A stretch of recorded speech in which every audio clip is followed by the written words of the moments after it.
top of the world from the back streets of a tough Australian steel town. Dirt tracking, learning to road race, and surviving in one hard school, Aussie production bike racing.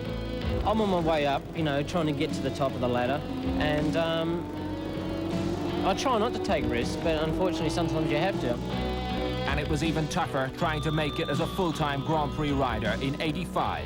Gardner found legends in his way: Mamela, Spencer, Lawson, Sheen and Roberts. For me, I think I got the best job in the world, and because I can see the world and I have a good time, and I'm having and being paid, you know, reasonably well. So, but it's dangerous. That's the bad point. You know, every job has its downfall. Oh, Gardner's gone! Gardner's gone. He's off the track. He's crashed. Gardner went down there. You saw it. You saw Gardner. You were Wayne Gardner as he crashed.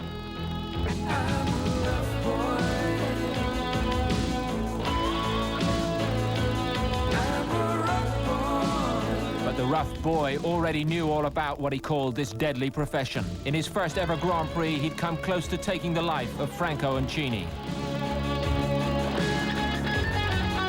You can second by second see it all slowly happening before your eyes. In fact, I was saying, no, don't move. And I could see him getting up and sort of getting to his feet. Of course, I tried to avoid him, and we hit. Thankfully, Uncini made a full recovery. By '87, Gardner was doing much more than surviving at the top. He was beating the top men and went to Brazil to become the first Aussie ever to be crowned 500cc world champion. He cannot lose it now as he goes down to the start-finish line, and he is the 1987, the 16th World 500 champion in the history of the class.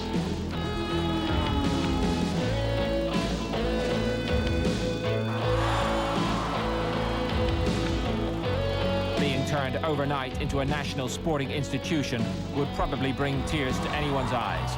And the celebrity was only just beginning. Gardner returned home in triumph to be voted Australia's Sportsman of the Year, ahead of the '87 Wimbledon champion, Pat Cash. But like others before him, he soon found out that being world #1 means only that you're now target #1.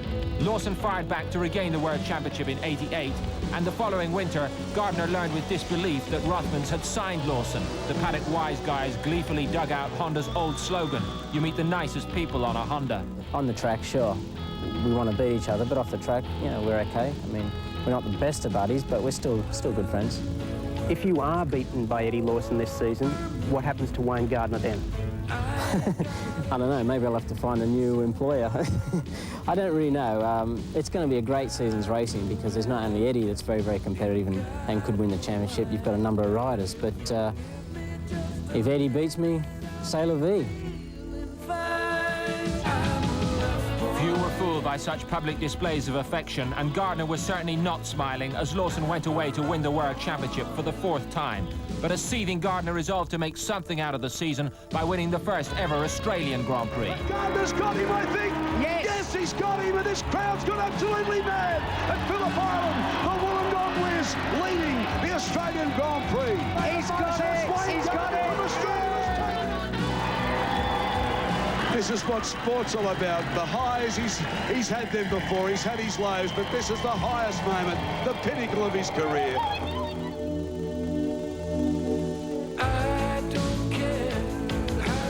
Something about Australia seems to bring out the very best in Wayne Gardner. The following year, he won again under extreme pressure throughout, and with a new Aussie hero, a kid by the name of Doohan, breathing right down his neck. Wherever he's gone since, and love him or hate him, you know that if Gardner's around, the struggle for points is just going to be a little bit tougher. He doesn't give up easily. When he went to Japan to start this season, he was properly fit for the first time in years and fired up to climb back to the very top of the world. But in appalling conditions, Gardner's soaring ambitions were grounded once more.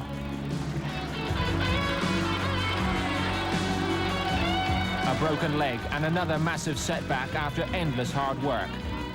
Financially secure for life and getting older, maybe now Gardner would pack it in. Wrong again. Gardner in front. Gardner is going to take 3rd place. Gardner on his comeback after 3 months of injury is going to take a roster position from Triple A, from Kaczynski. Wow, superb stuff from the Australian. Hockenheim reminded us all why they talk about Gardner, whether he's on or off the bike. He seems more relaxed about the whole business now than in 3 or 4 years, and he's impressed everybody by his willingness to handle the pressure. So it's a fair bet that the toughest of the tough guys will be back to prove us wrong again. Gardner, oh, we're so close, and Gardner does it! He's got it! He's got it! I guess there probably will be a certain time, and something will say to me, my inner conscience will probably say that's enough. I just have to be honest with myself and say, okay, called a day. This is what sport's all about. The highs, he's had them before, he's had his lows, but this is the highest moment, the pinnacle of his career.